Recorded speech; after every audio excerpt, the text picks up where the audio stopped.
Hi friends, how are you? Please subscribe my channel, please like my videos. మన అందరికీ కావాల్సిన విలువైన సమాచారాన్ని మీ అందరితో షేర్ చేసుకుంటున్నాను ఫ్రెండ్స్.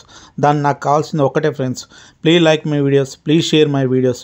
ఓకే ఫ్రెండ్స్, ఈరోజు మ్యాటర్లకు వెళ్ళినట్లయితే ఈరోజు మరణం గురించి మాట్లాడుకుందాం ఫ్రెండ్స్. ఏంది వీడు మరణం గురించి అంటున్నాడు అనుకుంటున్నారా? మరణం మనతోనే పుడుతుంది, మనతోనే జీవిస్తుంది. టైం అయిపోగానే మనల్ని దాని వెంబడి తీసుకుని వెళ్ళిపోతుంది.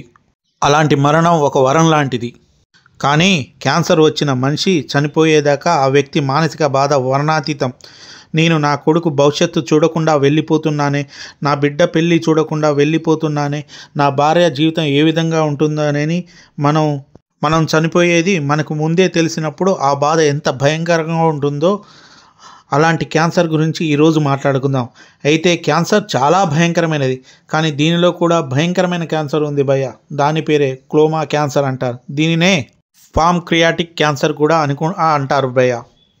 ఈ క్యాన్సర్ వచ్చిన 10,000 మందిలో 12% బతకగలరు అని కూడా చెప్పడం కష్టం. ఎందుకంటే దీని స్టార్టింగ్ స్టేజిని గుర్తించడం చాలా కష్టం. అంతేకాకుండా చాలా వేగంగా వృద్ధి చెందుతుంది. ఈ క్యాన్సర్ వల్ల చనిపోయే వారి సంఖ్యను తగ్గించలేకపోతున్నారు డాక్టర్లు. అయితే ఈ క్యాన్సర్ ఎందుకు వస్తుంది, మన శరీరంలో ఏ విధంగా వృద్ధి చెందుతుంది, ఇది రాకుండా ఎలాంటి జాగ్రత్తలు తీసుకోవాలో తెలుసుకుందాం. పొట్టలో క్లోమో గ్రంథి జీర్ణాశయాన్ని కింది భాగంలో ఉంటుంది. బ్లడ్ షుగర్ని కంట్రోల్ చేసే ఆహారం, హార్మోన్లను డైజెస్ట్ చేసే ఎంజైమ్లను ఇది ఉత్పత్తి చేస్తుంది. ఇన్సులిన్ అనే హార్మోన్ను ఇదే ఉత్పత్తి చేస్తుంది.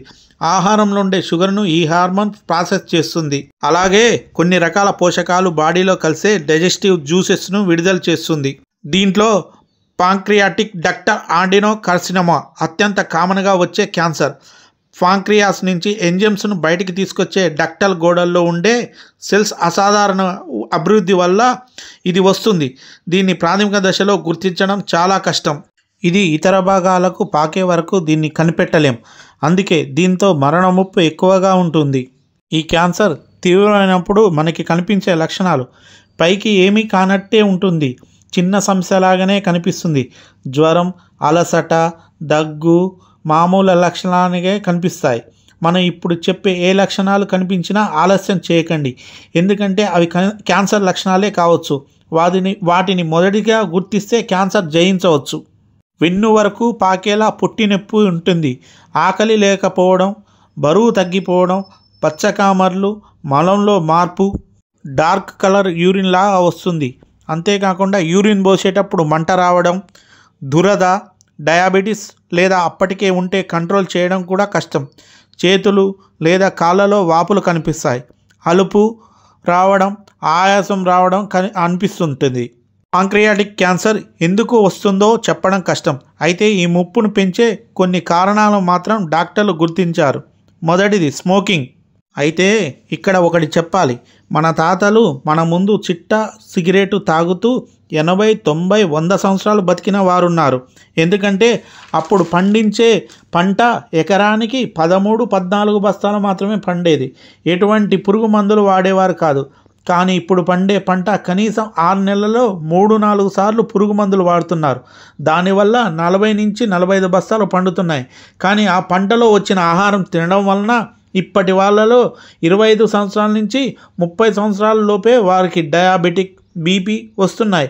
పంట పండించిన గడ్డిని మనం బర్రెలకు, ఆవులకు ఆహారంలాగా వాడుతున్నాం. అప్పుడు ఆ పాలు కూడా స్లో పాయిజన్ అవుతున్నాయి. మనిషి అభివృద్ధి మనిషి అంతానికే దారితీస్తుంది. స్మోకింగ్ వల్లే కాకుండా టైప్ 2 డయాబెటీస్, పాంక్రియాస్లో దీర్ఘకాలిక ఇన్ఫ్లమేషన్, ఫ్యామిలీ హిస్టరీ మరియు ఉబకాయం, వయసు మీద పడడం, మందు తాగడం వంటి వల్ల క్లోమా క్యాన్సర్ ముప్పు ఎక్కువగా అవుతుందని డాక్టర్లు తెలిపారు. అయితే క్లోమా క్యాన్సర్ బారిన పడ్డవారిలో 12% మంది జీవిస్తున్నట్లు తేలింది. ఒకవేళ చికిత్స అందించినా ప్రాణానికి హామీ ఇవ్వలేకపోతున్నారు. అయితే అమెరికా యూనివర్సిటీ పరిశోధకులు కొత్త విధానాన్ని అభివృద్ధి చేశారు. క్లోమా క్యాన్సర్ చిన్న పేగు వంటి కీలకమైన అవయవాలకు సమీపంలో ఏర్పడుతుంది. దీంతో అధిక డోసుతో రేడియేషన్ థెరపీ చేయడం వల్ల తీవ్రమైన జీర్ణకోశ సంబంధ సమస్యలు తలెత్తే అవకాశాలు ఎక్కువగా ఉంటాయి.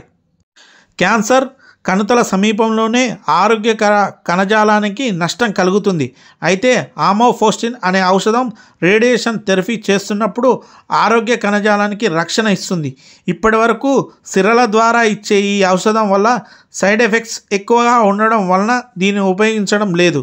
నోటి నుంచి ఈ ఔషధాన్ని ఇస్తే కడుపులోని ఆమ్లాలు దాని ప్రభావాన్ని తగ్గించేస్తాయి. దీంతో రైస్ యూనివర్సిటీ పరిశోధకులు ఈ ఔషధాన్ని ముక్కు నుండి ఇచ్చే పద్ధతిని తయారు చేశారు. ఒక ట్యూబ్ ద్వారా నేరుగా ముక్కు నుంచి జీర్ణవాహికపై భాగానికి అందించవచ్చని వారు చెప్తున్నారు. తద్వారా రేడియేషన్ థెరపీ సమయంలో ఆరోగ్యకర కణజాలానికి కలిగే నష్టాన్ని నివారించవచ్చని తెలిపారు. ఈ పద్ధతిని ఎలుకలపై ప్రయోగించగా సత్ఫలితాలు వచ్చాయని తెలిపారు. ఈ నేపథ్యంలో ఇటీవల నిర్వహించిన పలు పరిశోధనలు కొత్త ఆశలు రేకెత్తిస్తున్నాయి. బయోఎన్టెక్ కంపెనీ శాస్త్రవేత్తలు mRNA పరిజ్ఞానంతో దీని టీకాను తయారు చేశారు. కొంతమందిపై దీన్ని ప్రయోగించగా ఆశాజనక ఫలితాలు వెలువడ్డాయి. దీనిపై మరింత లోతైన పరిశోధనలు జరపాల్సి ఉందని శాస్త్రవేత్తలు వెల్లడించడం జరిగింది. మనకి పొట్టలో నొప్పి వస్తే చాలామంది నిర్లక్ష్యం చేస్తుంటాం. అజీర్ణంతో లేక గ్యాస్ ప్రాబ్లమో అనుకుంటాం. కానీ అలా తరచూ జరుగుతూ ఉంటే మాత్రం జాగ్రత్త పడాల్సింది. ఎట్టి పరిస్థితుల్లో నిర్లక్ష్యం చేయొద్దు. పాంక్రియాటిక్ క్యాన్సర్ వల్ల కూడా జరుగుతూ ఉంటుంది. అందుకే వెంటనే అప్రమత్తమై డాక్టర్ను సంప్రదించాలి. కారణమేంటో తెలుసుకొని తగిన చికిత్సను తీసుకోవాలి. అందుకే మనకు ప్రకృతి సవాళ్ళను విసురుతూ ఉంటుంది. అనేక రకాల కొత్త జబ్బులను సృష్టిస్తుంది. మనం ప్రకృతిని కాపాడాలంటే ప్రకృతి మనల్ని కాపాడుతుంది. అందుకే మనిషి అభివృద్ధి చెందానని ప్రకృతికెళ్ళి తలెత్తి గర్వంగా చూసినప్పుడు ప్రకృతి విడదీయలేని చిక్కు ప్రశ్నలను మనకు సృష్టిస్తుంది. అలాంటి విడదీయలేని ప్రశ్నే ఈ క్యాన్సర్. ఈ క్యాన్సర్ వచ్చినప్పుడు 5 లేదా అంతకంటే బరువు తగ్గినప్పుడు ఈ క్యాన్సర్ తొలి సంకేతంగా భావించవచ్చు. పాంక్రియాస్, కడుపు, ఊపిరితిత్తులు, అన్నవాహిక క్యాన్సర్లు వచ్చినప్పుడు ఇలా జరుగుతూ ఉంటుంది. క్యాన్సర్ రోగులలో జ్వరం అనేది కామన్గా వస్తుంటుంది. ఇది ఇతర అవయవాలకు వ్యాప్తి చెందేటప్పుడు జ్వరం వస్తుంటుంది. క్యాన్సర్ మన రోగ నిరోధక శక్తిపై దాని ప్రభావం చూపిస్తూ ఉంటుంది. మనకి అలసటగా ఉందని విశ్రాంతి తీసుకున్నప్పటికీ అలసట నుంచి బయటపడలేరు. లుకేమియా లాంటి క్యాన్సర్లలో అలసటే ప్రధాన లక్షణం. పెద్దపేగు లేదా కడుపు క్యాన్సర్లు రక్తహీనతకు కారణమవుతాయి. చర్మ క్యాన్సర్ మరియు ఇతర క్యాన్సర్ వల్ల శరీరంలో మార్పులు వస్తాయి. శరీర రంగు నల్లగా మారిపోవడం అంటే హైపర్ పిగ్మెంటేషన్. శరీర రంగు కళ్ళలో పసుపు పచ్చగా మారడం, చర్మం ఎర్రగా మారడం, దురద రావడం లాంటి మార్పులు కనిపిస్తాయి. అంతేకాకుండా మలబద్ధకం, డయేరియా, ఎక్కువ కాలం మలంలో మార్పులు రావడం దీన్ని పెద్దపేగు క్యాన్సర్గా సంకేతాలుగా భావించవచ్చు. ఓకే ఫ్రెండ్స్, ఇది ఈరోజు సమాచారం friends. Please subscribe my channel. Thank you friends. రేపు మరో కొత్త సమాచారంతో మీ ముందుకు వస్తాను ఫ్రెండ్స్. నా ఛానల్ని ఆదరిస్తూ ఉండండి ఎప్పటికీ. Please friends. Okay friends.